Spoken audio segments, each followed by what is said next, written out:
Okay, so we are going to talk about the elements of art and principles of design. These are really the building blocks of all art and design. I'm going to talk to you guys about the differences between art and design, and really we're going to be talking about what people talk about when they are looking at different pieces of art. So I always say to imagine that you're standing in an art museum and you're looking at a visual piece. These are things that people might say. Notice the light, medium, and dark areas of the piece. Notice the depth and three-dimensionality. Look at this wide open area. So we're really going to dive into what all of these things mean. So as far as the elements of art go, we have line, shape, form, value, color, texture, and space. So we're going to go through these and we're going to talk about how these work in different visual mediums. So line is a basic mark that suggests direction. So if we were looking at these pieces, we would look at this piece by Van Gogh here. We've got some flowing lines, we've got some wavy lines, we've got some dark lines and light lines, and these are definitely showing you a direction. These are going up and down. These waves are showing that maybe this boat is traveling this way. These wispy lines in the cloud are showing maybe that the clouds are up or maybe traveling up. These lines in the spider web are all going out from the center, creating a circular kind of centerpiece here. These lines here are going up and down, creating very vertical space. This piece is interesting. It's showing depth by the line. By this line here, it's making the vantage point kind of have a center here, drawing our eye this way. So shape is the basic outline of an area or figure. So if we were talking about this tree, I would say that I kind of see a shape here, another shape here, and this main shape here.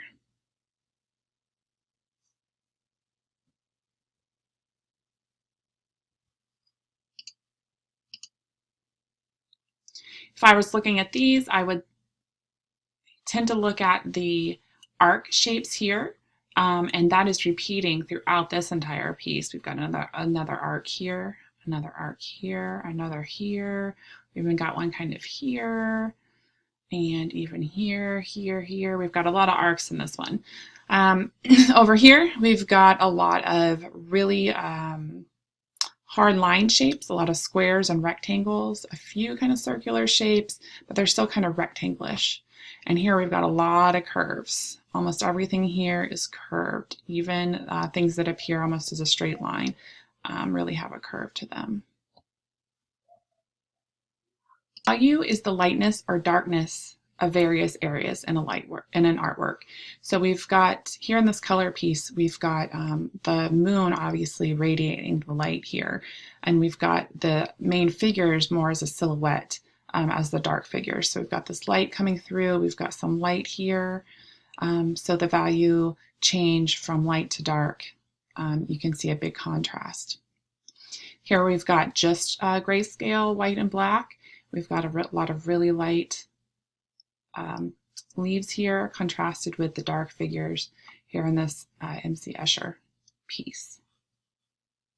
So form is more of a mathematical equation, and that's the shape plus the value equals form. You have to have both in order to have form. So here we have a picture of the earth, but it doesn't have any value, any light and dark differences in the color. When we add light and dark differences in value in the color green and blue, then we have a form. That adds the sense of three dimension or depth to the piece. So here it is without, here it is with. Here you can see in this piece, we've got a lot of different value changes to have a lot of different depth. Here, same thing, a sphere with a lot of different value changes, creating that depth. And here we have a figure piece painting here. Showing a lot of depth with the different value changes.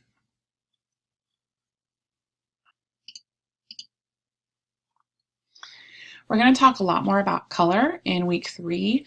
Right now we're just going to talk about color and how it is what our eye sees when light is reflected off of an object. really when we're using color in design and art, we're trying to evoke a feeling. So here is Pablo Picasso's one of his blue period pieces. Many would say this was his depressive period. So he was depressed, and we would definitely get like a melancholy feel from this piece. Here we've got some warmer colors. We're getting like a warm tone from this, and maybe a cool tone from the shadows here. This is giving us, these colors here are giving us like maybe an early morning feel. These colors here maybe giving us like a sunrise feel. So you can see how different colors can evoke different feelings for the viewer. Texture is the feel and appearance of a surface, especially how rough or smooth it is. So here's some different textures. It's important to be able to talk about the texture of something. So we've got like, maybe this looks like a paper crumble texture. Here we've got maybe like a shiny leather. I see some shine here. Here we've got like a chalky, maybe rocky texture. Here we've got like a corduroy texture, like corduroy jeans. Here we've got definitely like a fabric, or maybe even like a wheat, like this might be like a wheat cracker or fabric.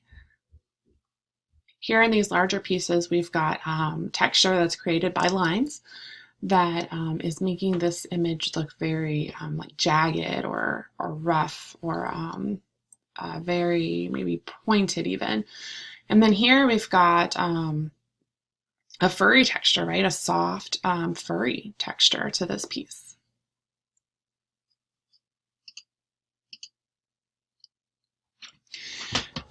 So when we talk about space, when we're looking at images, we're talking about the way openness, depth, and distance, or lack thereof, is used in a work. So we often, when we're talking about space, we can talk about the foreground, middle ground, and background. So in this piece, for instance, I would say that this grass here, this green grass, is in the foreground. This area of grass that looks like maybe it might be dead or mowed over is is in the middle ground, and the trees are still maybe in the middle ground, and the sky is in the background. So maybe the trees and the sky are kind of in the background. There's some gray area there. We can also talk about space. You'll hear a lot of people talking about positive space and negative space. So the positive space is filled with something and the negative space is empty. In this Robert Mapplethorpe image we've got here, we've actually got a white image in the positive space and black in the negative. A lot of times you'll have that reversed. Variety is the existence of many different things in an artwork. So here we've got a variety of many different, I guess, just geometric shapes, as well as many different angles. So we've got a lot of 90-degree angles, a lot of acute angles, a lot of lines, a lot of curves, a lot of circles. There's just many different colors here. There's many different shapes here. There's many different angles and lines. There's a lot of different line widths here. So there's a lot of variety here from a lot of variety of many of the other elements and principles we talked about, right? And here we've got just a variety of things. So this is, it looks like a lot of flowers and then garden vegetables, right? Like here's maybe an artichoke and a pear and some wheat and an apple and some grapes and I don't know, kiwis, tomatoes, different flowers, maybe like a lettuce head. So we've got just like a lot of different, a variety of things here.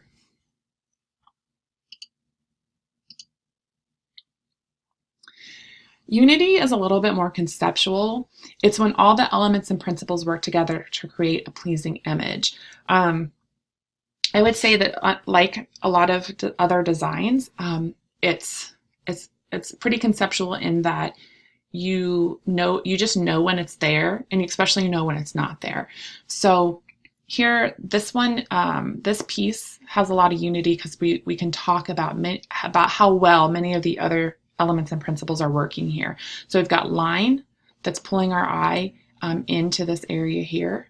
We've got many different values of light and color, creating a light source that's coming from the sky. It's also the colors, the cool kind of colors are creating an element, kind of a dark, mysterious element, kind of like a scary. I feel like I might be scared in this image. And I also feel like it's either probably early morning and that it's cold, right? Like this is snow probably. We've got a lot of wavy kind of light movements here. So a lot of the different pieces of the way we talk about the other elements and principles are coming together here to make this a pleasing image to look at. There's just a lot going on. Our eye is going all over the place. This image as well, we've got a lot of different form happening here, a lot of different shapes, a lot of variety. We've got some repetition. We've got some nice colors.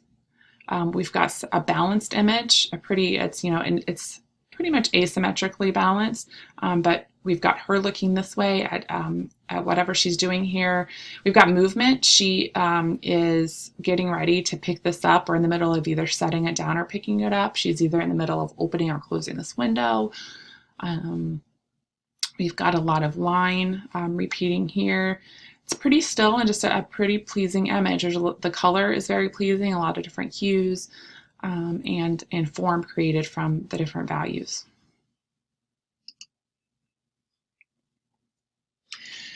When we talk about contrast, we're talking about a visible difference between two colors, shades, or patterns, making one stronger than the other. And this can assist in hierarchy. This can assist in what our eye looks at first. So Ansel Adams was famous for his black and white photos.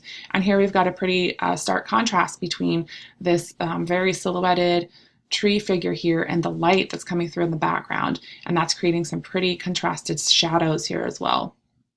So this is definitely like a light and dark contrast. Here we've got contrast in size. So just the contrast of this shark and our little Nemo characters here having a very big different size contrast. There's also a pretty, while smaller color contrast here between the blue and the orange. Here in this image, we have some color contrast between the orange and then like this lighter gray, almost it's bluish gray, but I'd say it's almost like grayscale. Like maybe this looks like the only big prominent color. So we've got a color contrast. We've got a texture contrast. This looks super smooth. This looks like rough, these little trees maybe. And then this texture here, the clouds. And we've also got some just light and dark contrast between the white and the dark. So kind of three different types of contrast here in this one. Proximity is about grouping related items together. It implies a relationship if things are physically close to each other. So if we just saw an image of these two cartoon characters, we would maybe think they were walking separately on the street. But if we see them this close up, we say, oh, this is obviously, these people are related. And this is going to get into, especially when we get into composition, thinking about what related items are together and even just something simple as text on a business card. So we've got these three smaller lines are all the contact information, right? We know that this is all the contact information we can tell because it's all grouped together, whereas this is the title. So alignment is where we organize things literally on a grid to align to a line on that grid. So when we're talking about text, as we know from like our word processing programs that we use, if this is left aligned, we've got a line here, and this is right aligned. We've got a line here where everything is flush right, and this is center aligned where everything's centered on the center line. So let's look at this business card here. We've got the title on a center alignment. We've got the name of the person and the street on a left alignment, but that left alignment is not aligned. These two things aren't aligned to each other. And then we've got a right alignment on these two items, but these aren't aligned to each other here if I put a line here.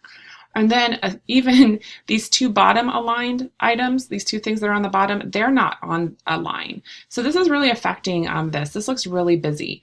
Here we've got everything right aligned, and we've got things grouped together, and that helps unify and organize. When we talk about alignment, we say nothing is arbitrary. That means everything on the page is put on the page for a reason. We've got a reason to put things where they went on the page, and that might be for hierarchy and to unify and organize.